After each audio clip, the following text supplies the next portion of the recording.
Canal érudit officiel.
Mbote papa. Papa journaliste.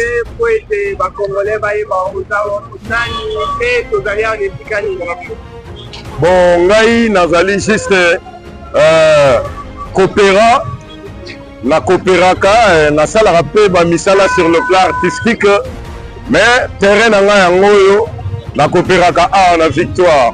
Toza na victoire papa tomoni bakonza mboka bakiti pe bandeko bazali kosala mosala po ete bopeto ezala bongo na esika oyo victoire yo mpo na yo omoni yango ndenge nini to olobi nini?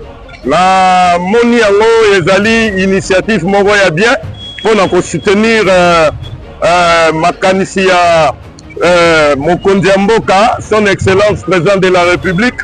Na moni na ntongo gouverneur Edi Iyeli akiti na équipe na ye mobimba bazotia propriété na victoire oyo ndenge ezalaki papa okotia lokolo te. Mais cette fois-ci namoni batravaux moko esalama awa namona yango lisu te. En tout cas namonaka batravail oyo lisusu te pendant même ba 35 ans esalamaka su te. Mais lelo mpena toza surpris mpena gouverneur Edi Iyeli a surprendre biso mpena na ntongo awawa batravaux ezokontinue na yebisi oyo banda bayaki ntongo ti sikoyo bazokontinue ka kosala batravail kokire baterrasse et puis namoni même bakonzi ya basiat balamuki donc bango nyonso na nsima mokonzi gouverneur. Alors message nini okopesa na bakopera bato nyonso ti oyo batekaka na victoire mpona bakonzi ya mboka bazalaka na biso ntango nyonso tu te bango bakosala mosala mpe baseisme biso mpe population esengi na biso mpe tozala na plus de conscience toyeba ndenge nini tokoki kobatela basalite ndenge nini tokoki kobwakaka mpona banzela te na babalabala te nini yo tosenga na bakoopera lokola yo mpe na bandeko nyonso batekaka na place oyo ya victoire mpe na population ya Kinshasa. Merci beaucoup, papa journaliste. Omoni bopeto ezali éducation. Bopeto ezali éducation. Yo monaki ntango biso tozokende klasi tozalaki kotala na ekole okomona chaque samedi baeleve bazosala basalongo partout salongo partout na bazando partout salongo. En tout cas bopeto eza vie et puis eza éducation. En tout cas vraiment page wana va continuer pendant la page wana ya propriété parce que propriété d'abord et qu'on diminue to ya ba maladie bato bakobandobela susu trop te donc bato bazobela ba grippe ba fièvre ba malaria ba typhoïde à partir ya salité donc ba mama bazoteka ba yekola propriété parce que propriété eza vie et puis eza éducation. Ah. Oui, bonjour, Mbote chef. Papa, kombo na yo pe ozali kosala kusani ni pe tozali esika nini awa otomoni yo? Merci, kombo na ngai ndeko Berti Chilombozi Malaba. Naza entrepreneur na construction. Ekolo nyonso baku de mettre tozosala pe mwa kimotard. Tozali awa na place historique oyo tobengi rond-point Victoire. Toza na lieu historique justement na mopanzi ya commune historique oyo ya rachat indépendance à RDC la commune de Kalam. Voilà. Papa na biso tomoni mosala ezosalema awa mpona yo okoki koyebisa biso nini? Bon merci, naza vraiment surpris te. Désolé mpona nga naza yanga surpris te. Sous l'impulsion du bourgmestre Charlie Luboya, azosala effort, mais elonga na yebi tozozanga oyo ezali matériel pour chaque commune. Tokozala na biso nayoki le vice-gouverneur que je salue Edi Iyeli alekaki, mais Kinshasa asali te tobomba yango te, bakinois to asali te, bakoki kotire bagrand bamoyen bapetit caniveau, bakoki kotire bagrand bapetit bamoyen égout, mais ekoma kaka boucher parce que la mentalité ya assainissement, protection de l'environnement, assainissement, recyclage des déchets nyonso wana eza par terre. Salité oyo ezobima oyo lelo oyo tozomona commune ya Kalamu ezalaka na se, tosibisaka makala, tosibisaka monga fula zelu baplastique kobwaka. Comment est-ce que nos caniveaux ne seront pas bouchés? Nazali optimiste que dans des jours à venir, étant qu'un grand homme qui s'est rédigé de projet, n'a quand même l'état projet monte dans le quartier. Mais le plus important c'est que tout le monde s'habille à Kala. Et ça là qui est, agent environnement qui est dans l'avenir, dans le quartier, chef de riz, chef du quartier, botier biso, wapi. Papa journaliste, chef de riz, superviseur dans le quartier, nous ne sommes pas considérés. Nous avons des conséquences même dans le quartier. Si aujourd'hui, service d'assainissement, suivi à hygiène, nous allons kala et zongi, au moins bakino c'est comme ma propre. Ma saleté au mieux c'est parce que naïpe n'est pas responsable. Nous sommes en plastique, nous sommes en déchets. Gouverneur a checké ma bac poubelle. Ok, dans ma bac poubelle, comment on a mis dans ma quartier? Avoir confiné ma déchets ménagers dans la bac poubelle aux alliés d'usage public. Ce sont des grands défis qu'il faut relever. Et au président de la République, Félix Antoine Tshisekedi Tshilombo, le garant du bon fonctionnement des institutions. On peut faire un message. Mon président, nous sommes des Africains. Le temps est évolué. Tout le monde est pas simple. Mais politique, ça la la moté maté, la moto. S'il s'agit de sanctionner, il faut sanctionner. S'il s'agit de mettre quelqu'un en prison, il faut lui mettre en prison. On y a fait un détournement des deniers publics. Voilà les conséquences. L'homme, chef de gens à reconnaître, chef du quartier, l'ennemi fatigué, moi qui retraite des athées, ma superviseur fatigué, ma assainissement, ma tête, parce qu'on vit du jour au jour. Dans ma Congolais, ma Quinois, ma Quinoise, la propriété est une affaire de tous. Donc c'est la gâteau m'a rappelé, mais c'est pour que la sous vêtement notre cinglé à 4. Pareillement, pour protéger l'environnement, il y a un écolongo et la maladie, et pour empêcher l'inondation, l'éboulement. En tout cas, tous à la propre, pour une vie propre et pour un avenir propre. Merci. Comme vous pouvez bien le remarquer, mesdames et messieurs, opinion guinoise.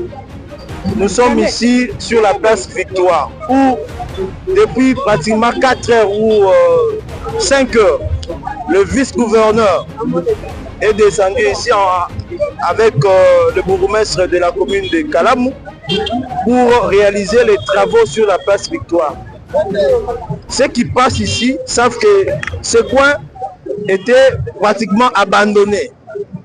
Mais avec l'impulsion donnée par le gouverneur de la ville de Kinshasa, aujourd'hui le vice-gouverneur s'est mobilisé pour réaliser les salons spéciaux ici. Je pense qu'après ces travaux, les instructions fermes seront données au commandant de la police ici pour veiller à ce que cet endroit reste propre. Parce que vous savez que lorsque les autorités administratives prennent des décisions, ceux qui sont censés accompagner ces décisions-là, ce sont justement les services de la police. Mais bon, très souvent ça ne suit pas. Mais nous allons quand même changer de stratégie, raison pour laquelle nous allons mobiliser également l'armée pour qu'il y ait suivi de tout ce que nous allons faire comme travaux ici. Nous avons constaté l'absence totale des premiers citoyens de la ville. Est-ce que pourriez-vous nous expliquer où se trouve actuellement le premier citoyen de la ville? Je pense que ceux qui nous suivent sur les réseaux sociaux savent que nous avons annoncé officiellement que le gouverneur de la ville de Kinshasa est en mission officielle à l'étranger pour le bonheur des Quinois. Raison pour laquelle, comme ils sont à deux, il y a son fils qui est là, qui assume les affaires courantes. Voilà.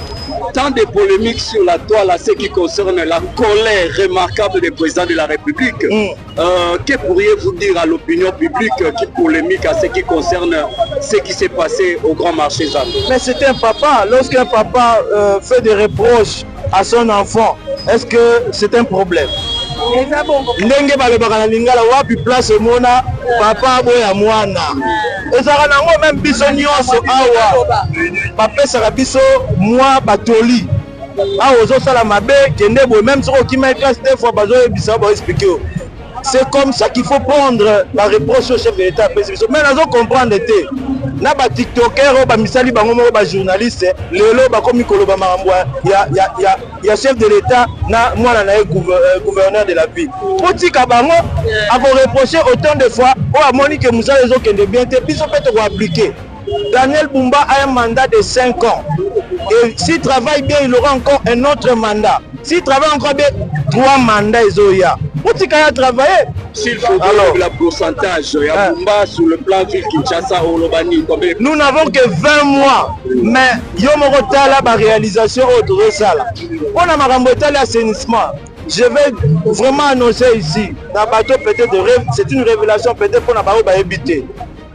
Nous sommes en train de construire un système d'assainissement Oyo Ezalate.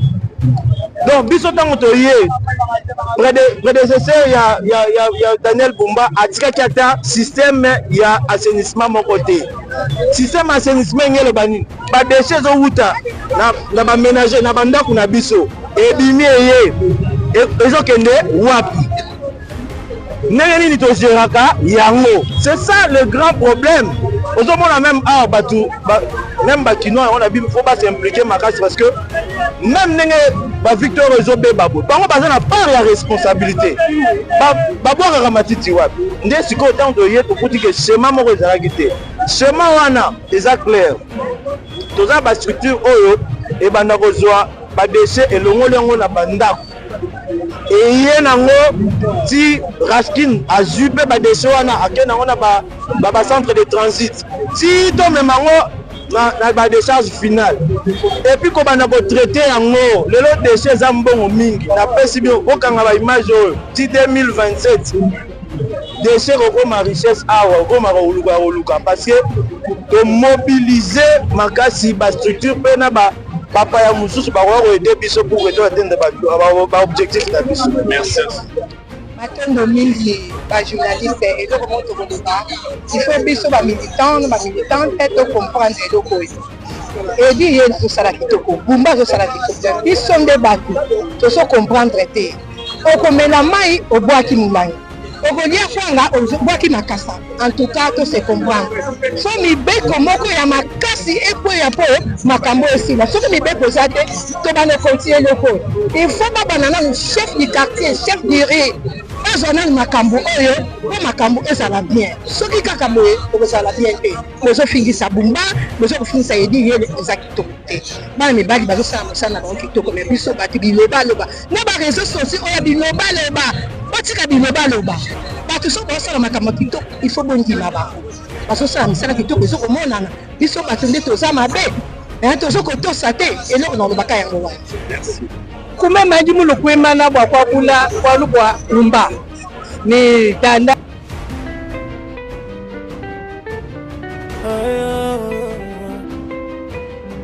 Canal érudit officiel.